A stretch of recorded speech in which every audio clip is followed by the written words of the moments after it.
আমার দেশে কোনো কিছুর সংকট নেই, শুধু সংকট হলো এখন সৎ যোগ্য নেতৃত্বের সংকট। আদর্শ নেতা তৈরি করুন, আদর্শ নেতৃত্ব তৈরি করুন।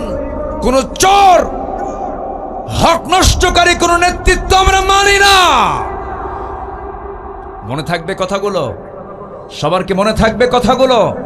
আল্লাহ বোঝার তৌফিক দান করুন, জোরে বলি আমিন। বান্দার হক নষ্ট করার মতো লোক আছে না নাই? আসতে বলবেন না, আছে না নাই? শাসক তো ওমরও ছিলেন, শাসক ওমরও ছিলেন, কি ঠিক কিনা বলেন? আমরা এমন একটা শাসক আমরা চাই না? আমরা ওমর শাসক ভালো হয়েছেন কিসের কারণে বলেন? কিসের কারণে? কোরআনের নাম হলো ফুরকান আর ওমরের নাম হলো ফারুক। ওমরের নাম কি? ফারুক। কোরআনের জীবন্ত রূপ ছিলেন ওমরে ফারুক রাদিয়াল্লাহু তাআলা। যেরকম আল্লাহু আকবার। ওমর ছিলেন আগে জিরো, ওমর আগে কি ছিলেন? জিরো। তিনি হিরো হয়েছেন কি মেনে? কি মেনে বলেন? কোরআন মেনে তিনি হিরো হয়েছেন। জিরো ছিলেন, কি ছিলেন? জিরো। রসুলকে মারার জন্য যায় সে লোক কি হিরো হয় না জিরো হয়? জিরো ছিলেন। রসুলকে মারতে গিয়েছেন তখন তিনি ছিলেন জিরো। আর ঈমান এনেছেন, কোরআন মেনেছেন, হয়ে গেছেন কি? হিরো হয়ে গেছেন। জান্নাতের সংবাদ দুনিয়াতে বসে পাইছেন। সুবহানাল্লাহ বলবেন না? রসুল বলেছেন ওমর ফিল জান্নাহ। আল্লাহু আকবার। আমার ওমর জান্নাতি, যেরকম আল্লাহু আকবার। আমি নবী, আমি শেষ নবী, আমার পরে যদি কোনো নবুয়তের সিলসিলা জারি থাকতো লাকানা ওমর, আমার এই ওমর হতো নবী। যেরকম সুবহানাল্লাহ।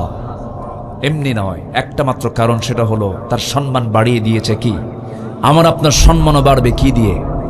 আসতে বলবেন না কি দিয়ে? কোরআন ছেড়ে দেব, লাঞ্ছিত হব। গোটা পৃথিবীতে আজকে মুসলমান লাঞ্ছিত হওয়ার এক নম্বর কারণ হলো কোরআনটাকে ছেড়ে দেওয়া।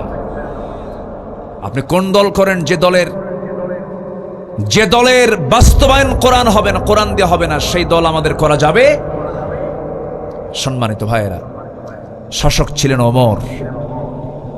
তারা ছিলেন বাহ্যিকভাবে যেমন বড় বিশাল সাম্রাজ্যের যারা খলিফা ছিলেন, আবার মানুষের মনোজগতেরও তারা সম্রাট ছিলেন। আল্লাহু আকবার বলেন। মনের জগৎটাকে তারা দখল করেছেন। তারা মুকুটহীন সম্রাটও ছিলেন মনের জগতের দিক থেকে, আবার তারা ছিলেন গোটা দুনিয়ারও সম্রাট ছিলেন। আল্লাহু আকবার বলেন। আমরা এমন শাসককে দেখতে চাই? আমরা আসতে পারি, আমরা এমন শাসককে দেখতে চাই? দেখতে হবে কি দিয়া? দেখতে হবে কি দিয়া? একটা মানুষকে মাপবো কি দিয়া? আমাদের মাপকাঠি কি? আমাদের মাপকাঠি কি? কোরআন। কোরআন হচ্ছে আমাদের মাপকাঠি। আল্লাহ বোঝার তৌফিক দান করুন, জোরে বলি আমিন। সাইয়েদনা ওমর ফারুকের শাসনামলে একজন গভর্নর ছিলেন।